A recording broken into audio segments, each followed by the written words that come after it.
हरे कृष्णा सर्व भक्तांना कोटी कोटी प्रणाम. तर आज आम्ही बघणार आहे की श्रीमद भगवद्गीता वाचण्यासाठी काय करावं लागतं आणि काय काय नियम असतात.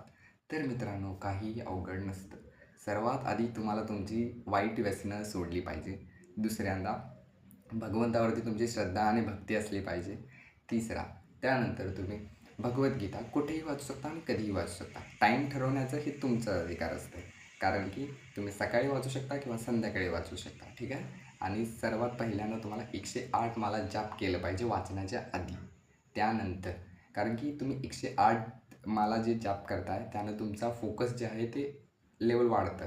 त्यामुळे आणि ग्रहण करण्याची शक्तीसुद्धा वाढते. त्याने तुम्ही जे वाचाल ते तुम्ही कृपया तुमच्या भौतिक जीवनामध्ये वापरण्याचा प्रयत्न करा. आणि कृपया आजपासूनच तुम्ही सुद्धा भगवद्गीता वाचण्यास सुरुवात करा.